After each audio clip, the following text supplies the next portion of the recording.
네, 어릴 적에 교회를 다니면서 제가 속한 교단에 대해서 자연스럽게 알 수 있게 된다라고 어른들에게 참 많이 들었습니다. 그러나 실제로 우리 일반 성도들이 교단에 대해서 알 수 있는 기회는 많지 않습니다. 물론 교단에 대해서 모른다고 해서 그것이 신앙생활에 문제가 되는 것은 아닙니다. 하지만 내가 속한 교단이 어떤 교단인지를 제대로 알고 내가 가진 교단의 신학과 신앙의 토양을 이해하게 될 때 앞에 나온 것처럼 더욱 능동적이고 확신 있는 신앙생활을 할 수 있습니다.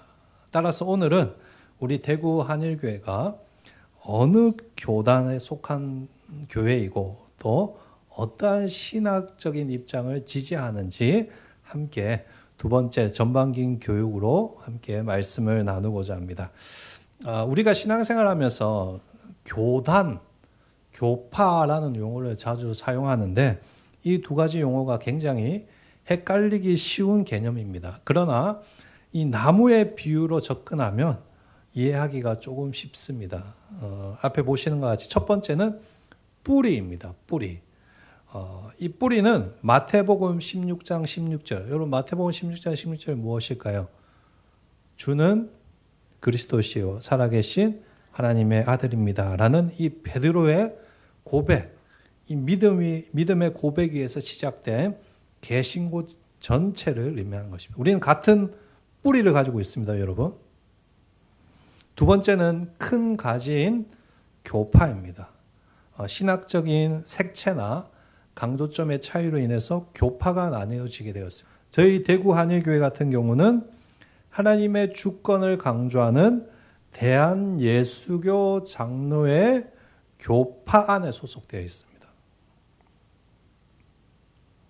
세 번째는 장가지인 교단입니다. 교단이란 하나의 교파라는 큰 가지 안에 구체적인 행정체계와 헌법을 공유하며 형성된 신앙 공동체 연합체를 의미합니다. 쉽게 말하면 같은 장로교, 교파, 같은 뿌리를 가졌어도 각자의 역사적 배경이나 또 교회를 운영하는 법규나 강조하는 실천적인, 신학적인 차이에 따라서 모이는 교단이라는 게 있습니다.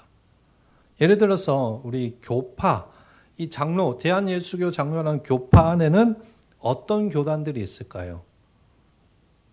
합동, 총신 맞죠?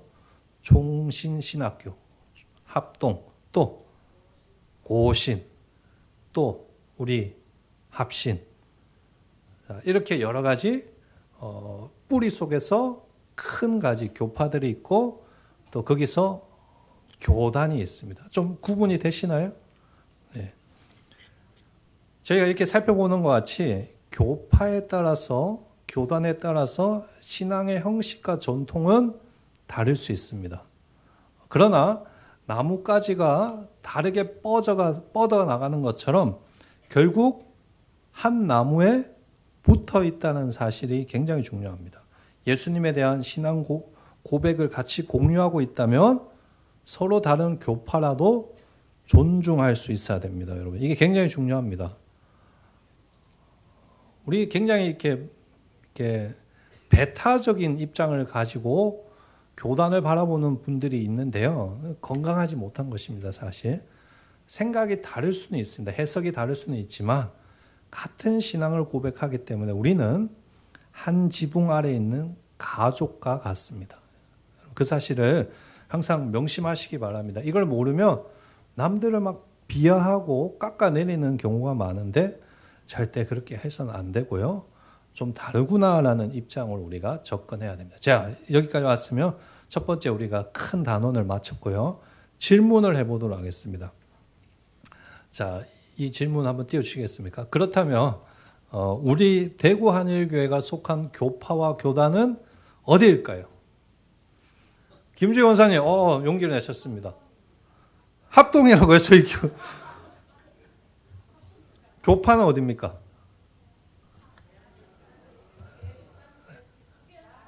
장로회. 교단은 어디입니까? 합동이 아니고 합신입니다. 네, 네, 합신. 네, 네, 합신. 아시겠죠? 오늘 어디 가서 다니시는 교회는 교단이 어디입니까? 네, 합동입니다. 이러면 안 됩니다. 네, 저희는 합신입니다. 자, 그렇다면 우리가 다니는 우리 교단 예장 합신은 대한예수교 장로회를 줄여서 예장이라거든요. 예장 합신은 어떤 교단인가? 우리 합신교단의 시작에 대해서 살펴보도록 하겠습니다. 저희 합신교단은 어디에서 분리됐냐 하면 예장 합동에서 분리되었습니다. 1970년대 말부터 1980년대 초까지 예장 합동의 이 안에서 교단 안에서 심각한 부패와 교권 투쟁이 있습니다. 주류와 비주류 간의 싸움이 있었습니다. 근데 거기서 예를 들면 총신대 사태 같은 게 일어났죠. 총신대 이사장이 학교에 시험을 치고 학교에 들어가야 되지 않습니까? 근데 그런 걸 무시하고 자기 사람들을 넣고 입학시키고 뭐 이런 부정부패가 막 일어난 거죠. 그래서 거기에서 이건 아니다. 교권주의가 잘못됐다. 이건 부정부패다 해가지고 일어난 학생들, 반대하면서 일어난 학생들과 교수님들이 나와서 무엇을 세웠을까요? 1980년대에 합동신학원을 세웠습니다. 그래서 지금 남서울교회, 서울에 있는 남서울교회 합동신학대학교, 지금 우리는 합동신학대학교라고 부르잖아요. 전신인 합동신학원을 세웠습니다. 그리고 다음에 1981년도에 예장개혁이라는 새로운 교단으로 독립하였습니다. 우리 교단 이름이 원래 합신 아닙니다. 예장개혁입니다. 그리고 나중에 98년도에 예장합신이라는 명칭으로 바뀌었습니다. 자, 합신교단은 어떤 신학을 추구할까요? 합신 헌법에 따르면 저희 예장합신은 한국 장로교의 신학적 전통인 앞에 나와 있는 것이 성경적 개혁주의 신학을 고수합니다. 좀 어려운 말일 수도 있는데요. 성경적 개혁신학이란 무엇인가 하면 16세기의 종교개혁 정신을 이어받아서 성경의 절대 권위를 지키고 또 하나님의 주권, 또 칼빈주의의 5대 교리가 담겨져 있는 웨스트민스터 신앙고백서를 우리의 교리와 규례의 표준으로 삼는 보수적인 신학 체계입니다. 우리가 그 교단에 속해져 있는 굉장히 보수적인 교단입니다. 자, 첫 번째 우리가 굉장히 중요하게 여기는 신학이 있습니다. 성경의 절대 권위입니다. 성경의 절대 권위는 합신교단 신학의 가장 첫 번째 기둥이자 모든 판단의 근거가 되는 교리입니다. 성경은 무엇으로 기록되었습니까? 하나님의 감동으로 기록된 정확무오한 하나님의 말씀이라고 우리는 믿습니다. 그리고 신앙과 생활에 있어서 유일하고 최종적인 법칙입니다. 첫 번째로 우리는 성경의 무오성을 믿습니다. 성경의 절대 권위를 인정하기 때문에 성경의 무오성을 믿습니다. 무오성이란 성경이 하나님의 영감으로 기록되었기 때문에 이 원본 성경에는 오류가 없다는 것입니다. 구원에 이르는 이 특별 계시는 오직 성경밖에 없다는 것이 우리의 입장입니다. 어떤 교단, 우리 예수교 장로 안에서도 성경에 오류가 있다고 생각하는 사람들이 많습니다. 예를 들면 예수님의 말씀이 100개가 있으면 100개 중에 한 30개는 사람들이 적어 넣은 거고 오류가 있는 것이다. 이런 식으로 생각을 하거든요. 우리는 그렇게 생각합니까? 안 합니까? 그렇게 생각하지 않습니다. 하나님이 주신 이 성경이 하나님의 말씀 그 자체이다. 그래서 우리는 성경의 권위 아래 우리를 복종시키는 것입니다. 이게 첫 번째 성경의 무엇성입니다. 두 번째, 특별 계시의 유일성입니다. 특별 계시의 유일성이란 무엇인가 하면 하나님께서 자신을 알리시기 위해서 여러 방법들을 사용하실 수 있지만 구원에 이르는, 잘 들어보십시오. 구원에 이르는 진리를 담은 특별 계시는 오직 성경밖에 없다. 라는 교리입니다. 우리는 오직 성경만이 하나님이 누구신지, 우리가 어떻게 구원을 얻는지에 대해서 보여주는 통로라고 고백하는 것입니다. 다른 교단은요, 성경 외에도 구원이 적혀 있는 세상의 진리들이 있다라고 고백하는 교단들이 많습니다. 우리는 그렇게 절대 믿지 않습니다. 구원은 어디에만 기록되어 있습니까? 성경 안에 구원의 진리가 기록되어 있다. 이게 뭐라고요? 특별 계시의 유일성입니다. 결국 정리하자면 합신의 신학의 특징은 밑에 적혀 있는 것이 성경이 가라고 하는 곳까지만 갑니다. 내 이성으로 판단하지 않고 재단하지 않고 성경이 가라고 하는 곳까지만 가고 성경이 멈추라는 곳에서 멈추는 것을 추구하는 성경적인 신학을 추구하는 교단입니다. 이게 굉장히 중요합니다. 두 번째, 하나님 주권적 신학입니다. 합신교학 신학의 또 다른 핵심 기둥은 하나님의 절대 주권을 인정한다는 것입니다.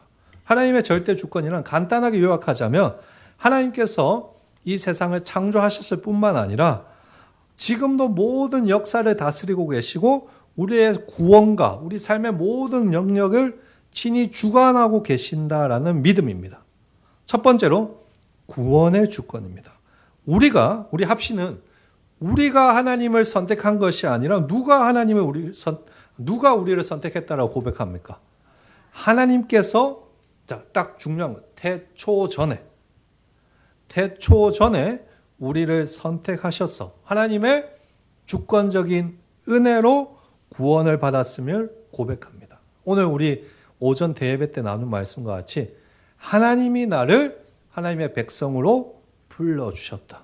이게 구원의 주권이라는 것입니다. 이러한 믿음은 우리를 성경 앞에서 겸손하게 만들고 어떤 상황에서 우리를 포기하시지 않는 하나님에 대해서 고백하게 만드는 것입니다. 이게 우리 합신신학의 중요한 구원의 주권신학입니다. 두 번째, 삶의 주권입니다. 하나님의 주권신학을 우리가 인정하기 때문에 합신의 신학은, 여러분 잘 들어보십시오. 교회의 울타리에만 머물지 않습니다. 합신의 신학은 나의 가정, 나의 직장, 나의 사회적인 관계 등 모든 현장이 하나님이 주권적으로 다스리는 것을 고백합니다.